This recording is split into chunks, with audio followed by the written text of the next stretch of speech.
Unit and dimension. Unit and dimension chapter चल रहा है।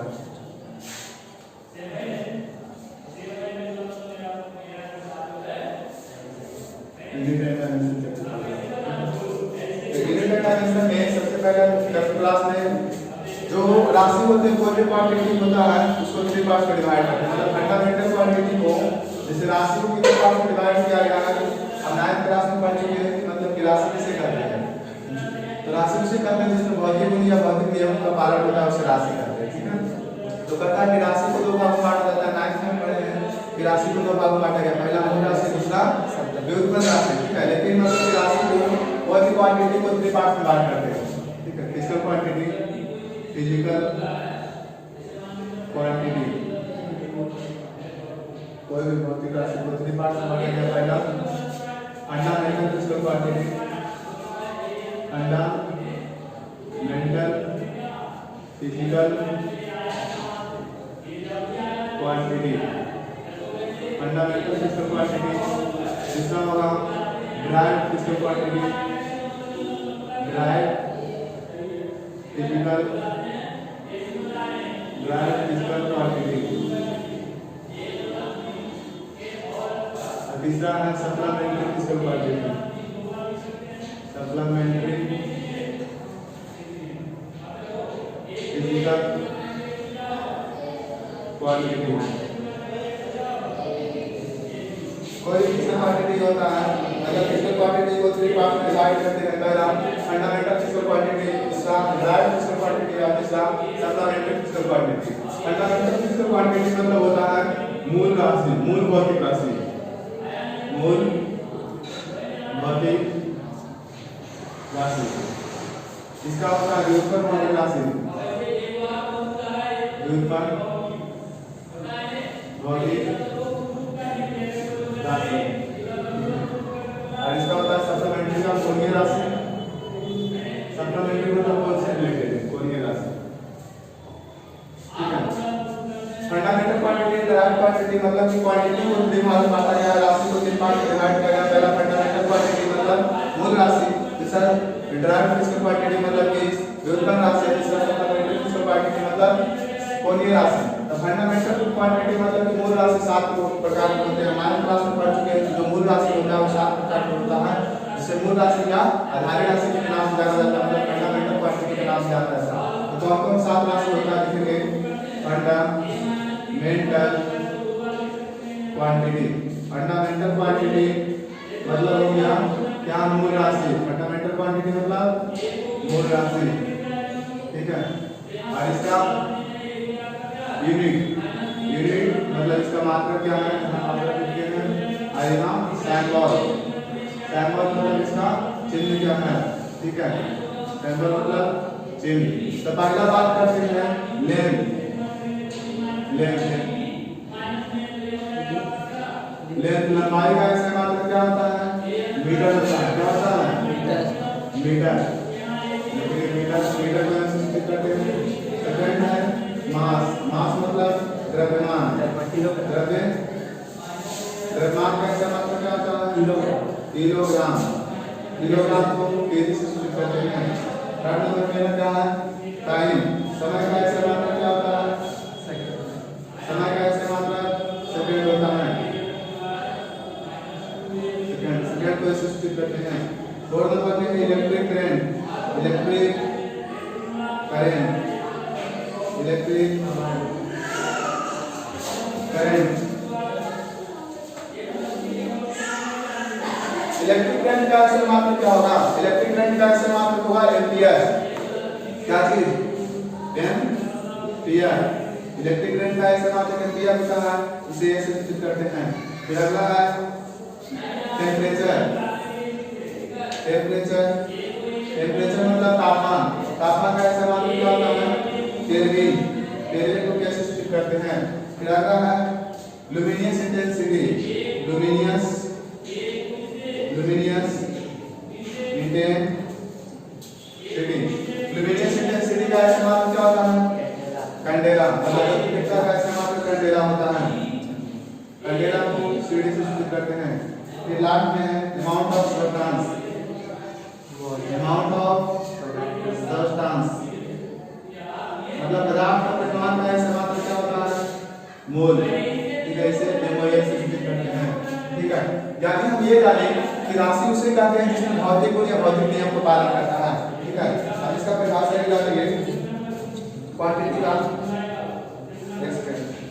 क्वांटिटी का परिभाषा निकाल चुके हैं कि those quantity which is obey of physics, those quantity which is obey of physics is called quantity। मतलब ऐसा राशि जो भौतिक के नियम को पालन करता है उसे राशि कहते हैं। सबसे पहले बात करते हैं राशि को कोई भी फिजिकल क्वांटिटी होता है, राशि को थ्री पार्ट्स में डिवाइड करते हैं। पहला फंडामेंटल फिजिकल क्वांटिटी, दूसरा डिराइव्ड फिजिकल क्वांटिटी और तीसरा सप्लीमेंट्री फिजिकल क्वांटिटी। तो फंडामेंटल फिजिकल क्वांटिटी मतलब होता है मूल राशि, जिसे मूल राशि या आधार राशि के नाम से जाना जाता है। तो मतलब फंडामेंटल फिजिकल क्वांटिटी का डिफिनेशन होता है ऐसा राशि जो दूसरे पर निर्भर नहीं करता, जो स्वतंत्र अवस्था में रहता है, जो दूसरे भौतिक राशि पर निर्भर नहीं करता, तो उसे मतलब कि फंडामेंटल फिजिकल क्वांटिटी कहते हैं। जैसे लंबाई किसी पर निर्भर नहीं करता, लंबाई का एक अपना मात्रक होता है मीटर, द्रव्यमान का ऐसा मात्रक किलोग्राम होता है, समय का ऐसा मात्रक सेकंड होता है, विद्युत धारा का ऐसा मात्रक पी होता है, इसे सूचित करते हैं।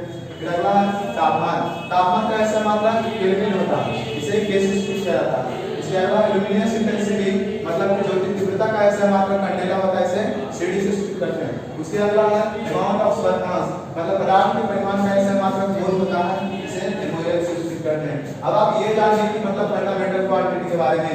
दूसरा बात करते हैं कि ड्राइव्ड फिजिकल क्वांटिटी किसे कहते हैं, मतलब ड्राइव्ड फिजिकल क्वांटिटी का मतलब क्या डिफिनेशन जानेंगे।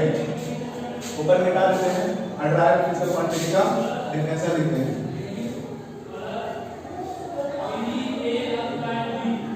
Derived physical quantity, derived quantity, derived quantity का डिफिनेशन क्या होगा,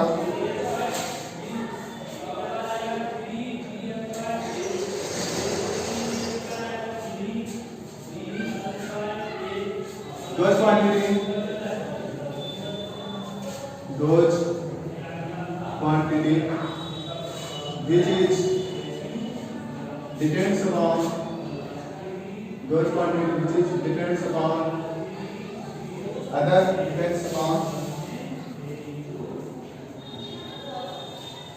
quantity depends upon other quantity and depends upon whether those quantity which is depends upon fundamental quantity depends upon fundamental quantity those quantity which is depends upon other quantity which is fundamental quantity other quantity is known as derived quantity derived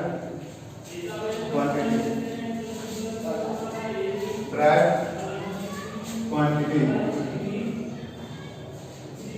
मतलब कैसा है, वैसा राशि जो दूसरे भौतिक राशि पर निर्भर करता है, यानी वैसा राशि जो दूसरे राशि पर निर्भर करता है, भौतिक राशि पर निर्भर करता है, उसे जुड़ना राशि कहते हैं। ठीक है, इसी दिखा देते हैं जैसे कि वैसा राशि जो दूसरे भौतिक राशि पर निर्भर करता है, ऐसा राशि जो दूसरे भौतिक राशि पर निर्भर वैसा राशि जो दूसरी भौतिक राशि पर निर्भर करता है तो उसे व्युत्पन्न राशि कहते हैं। व्युत्पन्न राशि कहते हैं। वैसा राशि जो दूसरे भौतिक राशि पर निर्भर करता है उसे व्युत्पन्न राशि कहते हैं। ठीक है, वैसा राशि जो दूसरे भौतिक राशि पर निर्भर करता है तो उसे व्युत्पन्न राशि कहते हैं। ठीक है, एग्जांपल में देखते हैं क्या है। एग्जांपल जैसे एरिया की बात करते हैं। एरिया मतलब क्षेत्रफल, इसका होता है लेंथ गुणे ब्रेथ।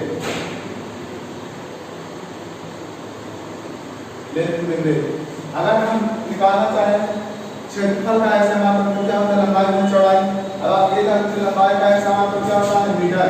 चौड़ाई भी एक प्रकार का लंबाई है, जो ज्यादा लंबा होता है उसको लंबाई में गिनती करते हैं। जैसे हम आयत का क्षेत्रफल को भी क्षेत्रफल निकाला करते हैं आयत का क्षेत्रफल, जो ज्यादा लंबा होता है उसको लेंथ मानते हैं, लेकिन जो थोड़ा कम लंबा होता है उसको हम लेंथ मानते हैं, चौड़ाई मानते हैं। तो लेंथ का ऐसे मान तो मीटर होगा और चौड़ाई भी एक प्रकार का लंबाई है, इसलिए इसका भी ऐसे मान तो क्या होगा मीटर होगा। और मीटर मीटर में गुना होगा क्या होगा मीटर स्क्वायर होगा। ठीक है, बात करते हैं वॉल्यूम का। ठीक है, वॉल्यूम का होगा length plus breadth plus height, मतलब लंबाई में चौड़ाई में ऊंचाई। लंबाई का ऐसे मान तो मीटर होगा, चौड़ाई का ऐसे मान तो मीटर होगा और ऊंचाई का ऐसे मान मीटर होगा। ठीक है, लंबाई का ऐसे मान तो मीटर होगा, चौड़ाई का ऐसे मान तो मीटर होगा और ऊंचाई का भी ऐसे मान मीटर होगा। अब मीटर मीटर मीटर में गुना होगा तो मीटर क्यूब। हम ऊंचाई का भी ऐसे मान मीटर इसलिए लिए क्योंकि ऊंचाई भी एक प्रकार की लंबाई है, मतलब 5 सेंटीमीटर ऊंचा है, चाहे 10 सेंटीमीटर ऊंचा है या 10 मीटर ऊंचा है, तो ये प्रकार की लंबाई है ना, इसलिए मतलब उसका ऐसे मान क्या होगा मीटर। फिर बात करते हैं डेंसिटी का। डेंसिटी मतलब कि इसका घनत्व होता है। तो मास बटे वॉल्यूम, तो मास का होगा द्रव्यमान, मास मतलब द्रव्यमान और वॉल्यूम मतलब आयतन। ठीक है, अभी लोग फॉर्मूला निकालना चाह रहे हैं, लेकिन मुझे नहीं पता, लेकिन कोई दिक्कत नहीं है, केवल इसका फॉर्मूला पता होना चाहिए। ठीक है, ये लोग हम ऐसा मान निकालना चाह रहे हैं। मास द्रव्यमान का ऐसे मान क्या होता है किलोग्राम, तो यहाँ लिखेंगे केजी, और वॉल्यूम मतलब कि आयतन का ऐसे मान मीटर होता है। इसका क्या आएगा, इसका मतलब डेंसिटी का ऐसा मतलब क्या आएगा केजी प्रति मीटर क्यूब, या फिर ऐसे लिख सकते हैं केजी। ये जो क्यू है पावर, अगर कोई भी संख्या अगर हर में रहे मतलब नीचे रहे तो ऊपर जो संख्या ज्यादा है तो उसका पावर माइनस हो जाता है, पावर में क्यों भाग माइनस हो जाता है। ठीक है, कंप्लीट है। अब डेंसिटी हो गया, इसके साथ साथ निकाल सकते हैं अगला वेलोसिटी, डिस्प्लेसमेंट का ऐसा मतलब क्या होगा, डिस्प्लेसमेंट एक प्रकार से क्या है, डिस्प्लेसमेंट एक प्रकार का लंबाई, इसलिए इसका भी ऐसा मतलब क्या होगा मीटर बाय। डिस्प्लेसमेंट मतलब होता है विस्थापन। अब ये बताओ कि जैसे ऐसे कोई रास्ता है, कोई आदमी मान लीजिए इस रास्ते से गया तो मान लेते हैं कि 500 मीटर, और कोई आदमी इस रास्ते से गया तो मान लेते हैं कि 280 मीटर। तो शॉर्टकट रास्ता यानी प्रारंभिक और अंतिम बिंदु के बीच की दूरी को, शुरुआत का दूरी है और अंतिम है। ठीक है, तो प्रारंभिक और अंतिम बिंदु के बीच की दूरी को विस्थापन कहते हैं। दूसरा हम लेते हैं, जैसे मान लेते हैं कि ये 12 है और ये 5 है, तो कितना होगा 13 होगा, मतलब कि फार्मूला के अनुसार से। ठीक है, राइट एंगल ट्रायंगल का समकोण त्रिभुज में आगे 12 है, ये बात से कितना होगा 13 होगा। अब ये बताओ कोई आदमी यहां से शुरू करता है 12 इधर गया और 5 मीटर इधर गया, तो डिस्टेंस कितना है, डिस्टेंस मतलब दूरी कितना दूरी चला। दूरी की बात करें तो 12 + 5 यानी कि 17 मीटर, लेकिन डिस्प्लेसमेंट की बात करें तो डिस्प्लेसमेंट मतलब विस्थापन कितना प्रारंभिक बिंदु है। विस्थापन कहता है कि मतलब कितना दूरी उससे मतलब नहीं है।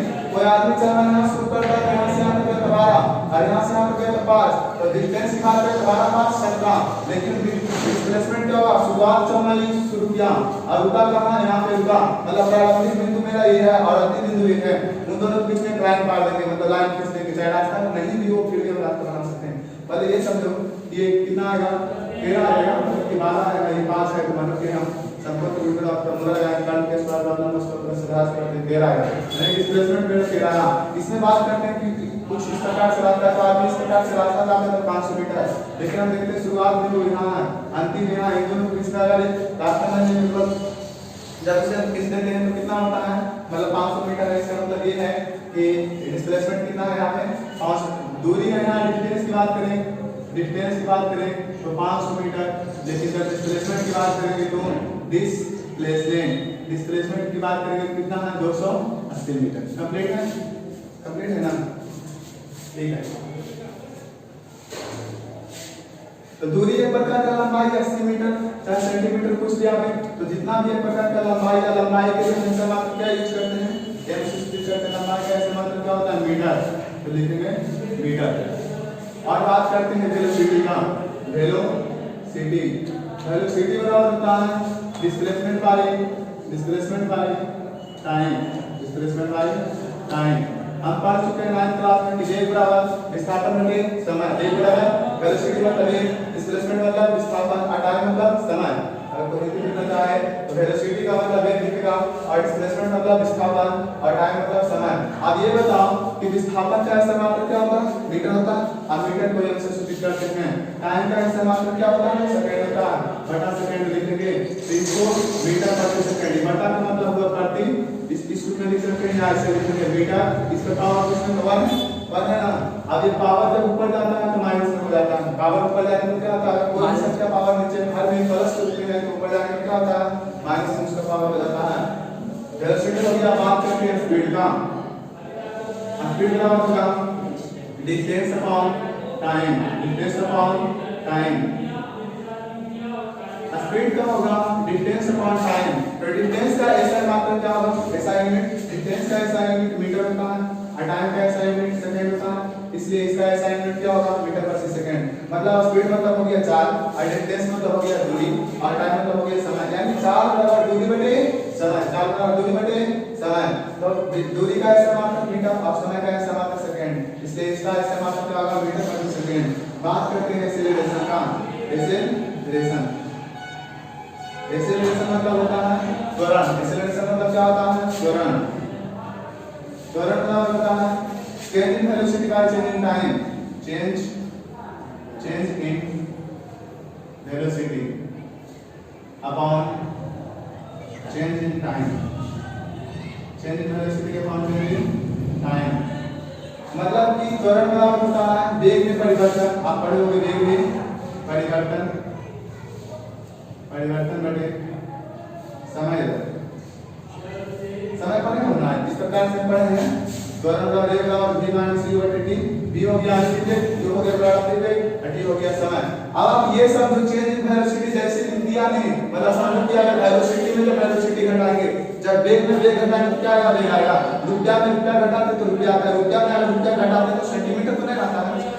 अगर मान ले जाए मेरे पास 5 मीटर कपड़ा है, तो 5 मीटर कपड़ा और 2 मीटर और कपड़ा लिए, क्या 5 मीटर कपड़ा को हम केजी में जोड़ सकते हैं? नहीं जोड़ सकते। मतलब आप ये समझो कि चेंज इन वेलोसिटी है तो मतलब कि वेलोसिटी क्या हो रहा है? घट रहा है चाहे जुड़े, तो वेलोसिटी में घट के या जुड़ के जो भी आएगा वेलोसिटी होगा। डायरेक्ट समझो चेंज इन वेलोसिटी यहां इस वेग का मतलब ऐसा मतलब क्या है? मीटर प्रति सेकंड, यानी तो मीटर प्रति सेकंड। बाय टाइम का ऐसा मतलब क्या होता है? बटा सेकंड। तो मीटर प्रति सेकंड मतलब मीटर बटा सेकंड और ये हमारा सेकंड ऊपर बताते हैं।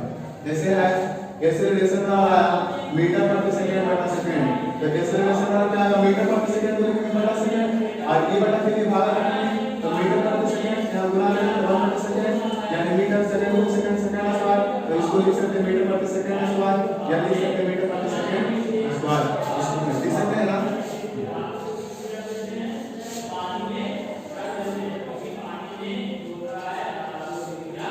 थोड़ा सा भाग बताते हैं।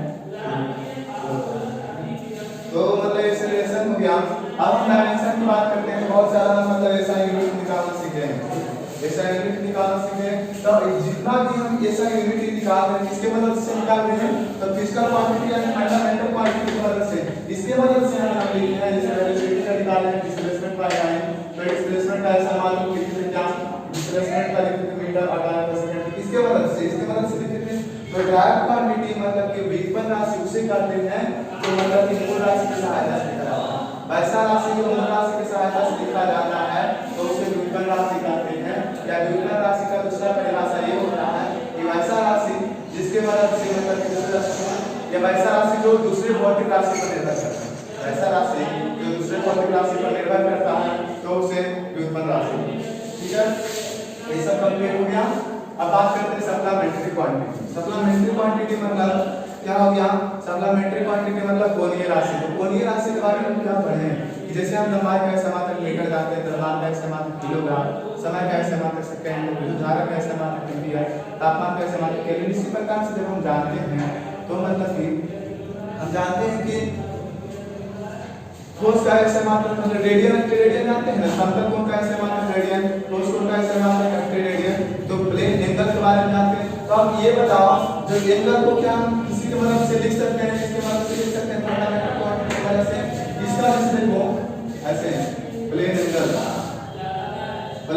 लीटर का ऐसे मात्रक होता है, लीटर का ऐसे मात्रक रेडियन, इसे आरएडी सब्स्टिट्यूट करते हैं, ठीक है। एंड सॉलिड एंगल का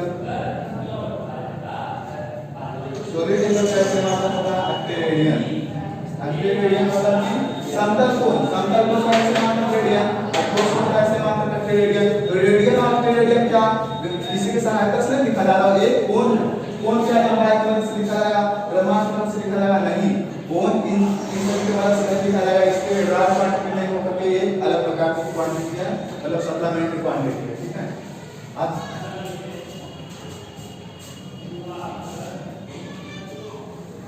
इसमें लिखा हुआ है your fundamental quantity is dry quantity, मतलब जितना भी मूल राशि है उसको हम कह सकते हैं व्युत्पन्न राशि। मूल राशि व्युत्पन्न राशि कहलाएगा, लेकिन व्युत्पन्न राशि मूल राशि नहीं कहलाएगा। आप ये बताओ, लेंथ को हम अगर मान लीजिए लेंथ का जैसे लंबाई का समान होता है मीटर, तो लंबाई को फंडामेंटल क्वांटिटी कहेंगे। हो सकता है तो हम ड्राई क्वांटिटी में बोल दें, कोई दिक्कत नहीं है। लेकिन एरिया का ऐसे मात्रक होता है मीटर स्क्वायर, तो एरिया ड्राई क्वांटिटी है। ड्राई क्वांटिटी मतलब व्युत्पन्न राशि। ये क्या बात करते हैं एरिया का, एरिया इसको होता है लेंथ गुने ब्रेथ, लंबाई का ऐसे मात्रक मीटर, चौड़ाई भी एक प्रकार का लंबाई, इसमें से का ऐसे मात्रक मीटर, मीटर गुने मीटर स्क्वायर।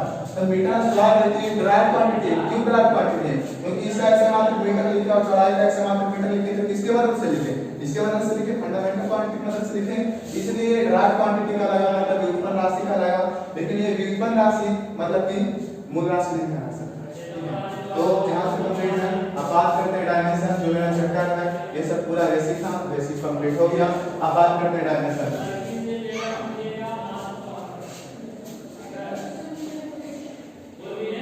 ध्यान से देखेंगे तो सभी कुछ समझ में आएगा, ठीक है। बहुत ही इंपॉर्टेंट चैप्टर है ये, बेसिक से पूरा बताने का प्रयास करते हैं, ठीक है। और यहाँ से देखिए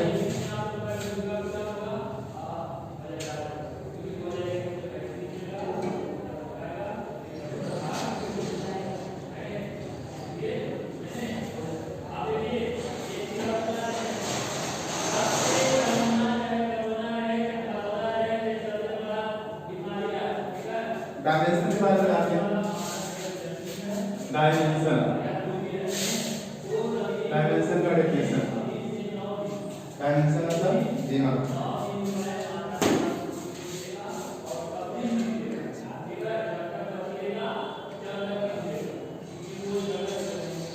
लिखा हुआ द पावर ऑफ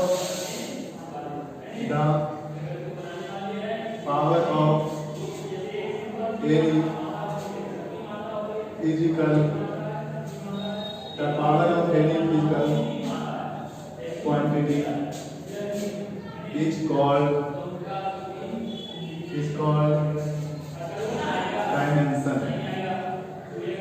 कहता है कि मतलब कोई भी फिजिकल क्वांटिटी के ऊपर, कोई भी भौतिक राशि के ऊपर, कोई भी भौतिक राशि के ऊपर जो पावर दिया जाता है, ठीक है, उसे क्या कहते हैं?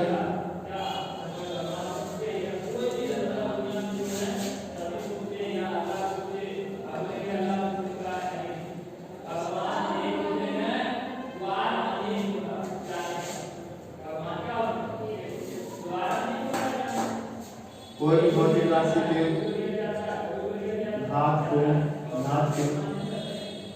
बीमा करते हैं,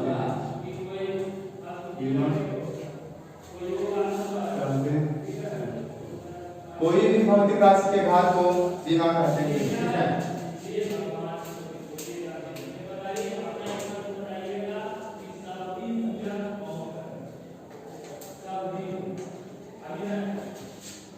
दूसरा डायमेंशनल फार्मूला, डायमेंशन अलग चीज है और डायमेंशनल फार्मूला अलग चीज। डायमेंशनल फार्मूला, ठीक है। The dry quantity, the derivation of any physical quantity, the derivation of any physical quantity, the derivation of any physical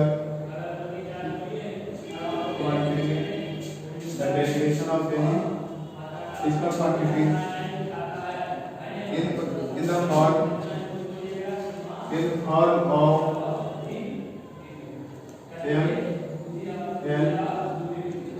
NLP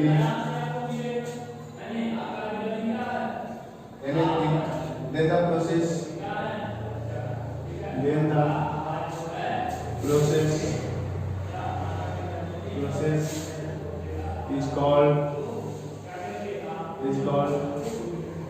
dimension formula. Dimension formula, ठीक है। द्विमीय सूत्र किसे कहते हैं? द्विमीय सूत्र कहता कोई भी भौतिक राशि को कोई भी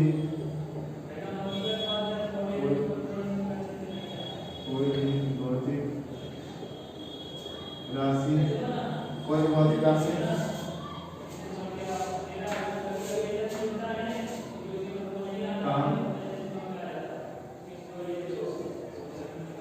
व्युत्पन्न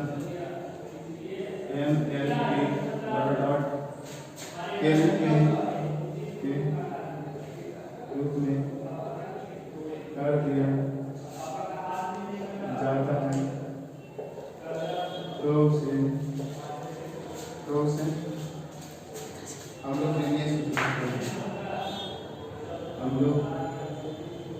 द्विमीय सूत्र करते हैं, ठीक है। पॉइंट नंबर 5 है, पॉइंट नंबर 5 क्या? इट इज जनरली डिनोटेड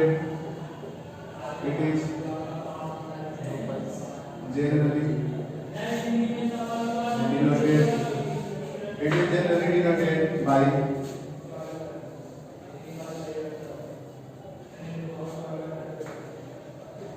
इसे समानांतर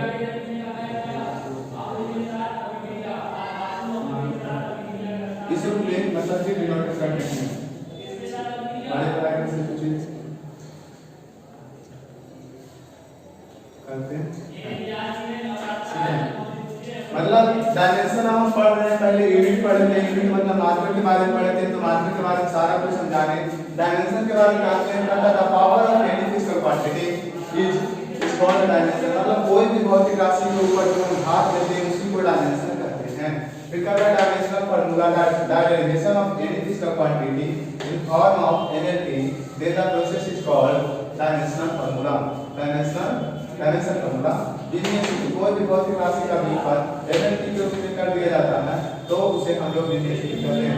point number 5 it is generally denoted by, मतलब इसे बड़ी ब्रैकेट के अंतर्गत लिखा जाता है। कोई भी डायमेंशन को बड़ी ब्रैकेट के अंतर्गत हम लिखते हैं, ठीक है। अब हम जानते हैं ये मतलब कि जो जिस प्रकार से हम बताएं कि 7 फंडामेंटल क्वांटिटी होता है, 7 मूल राशि होता है, उसी प्रकार से 7 फंडामेंटल डायमेंशन होता है। 7 मतलब कि मूल विभव होता है। देखो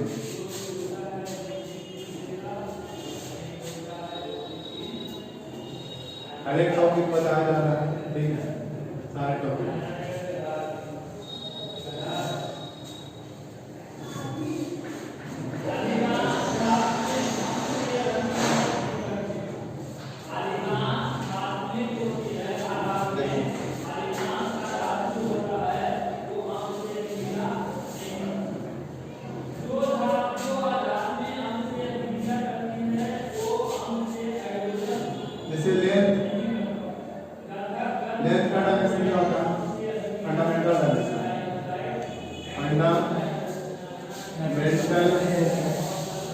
Quantity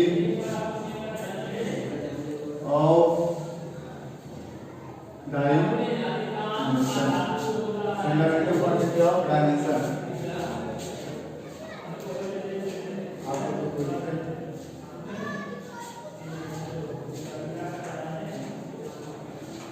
fundamental quantity of dimension मतलब मूल राशि का विमा। हम मूल राशि जानते हैं 7 लंबाई परिमाण समय सर, इसका हिंदी क्या होगा? मूल राशि का विमा, मूल राशि का विमा, मूल राशि का विमा। डायमेंशन ऑफ फंडामेंटल क्वांटिटी, इसको लिखते हैं dimension of fundamental quantity.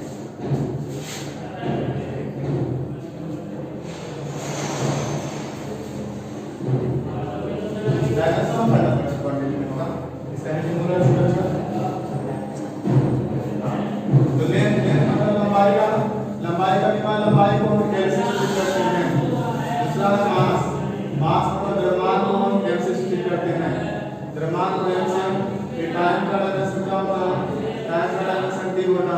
Electric current को ए या आई से, फिर टेम्परेचर का डायमेंशन होता है के या थीटा, फिर लुमिनियस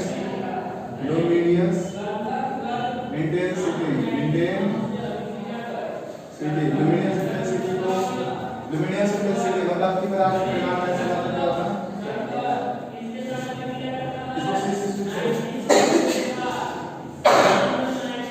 लुमिनियस इंटेंसिटी का डायमेंशन होता है सी, फिर है अमाउंट ऑफ सब्सटेंस का डायमेंशन होगा एमओएल। अब आप ये जानो जिस प्रकार से हम जानते हैं लंबाई का समान मीटर होता है, तो जितना भी लंबाई है उसको डायमेंशन m है, फिर मास का डायमेंशन m है, समय का डायमेंशन समय का ऐसा मात्रा क्या होता है सेकंड होता है, लेकिन टाइम का डायमेंशन क्या है t है। इसको मतलब कि कर्ली ब्रैकेट के अंतर्गत मतलब दिया, इसको क्या बोलते हैं डी ब्रैकेट के अंतर्गत लिखो, ठीक है, बड़े ब्रैकेट के अंतर्गत इसे a या i से लाल ब्रैकेट के अंतर्गत सबको लिखो, ठीक है। तो इलेक्ट्रिक करंट यानी विद्युत धारा का डायमेंशन क्या होता है ए या आई, टेम्परेचर का डायमेंशन होता है के या थीटा, ठीक है। और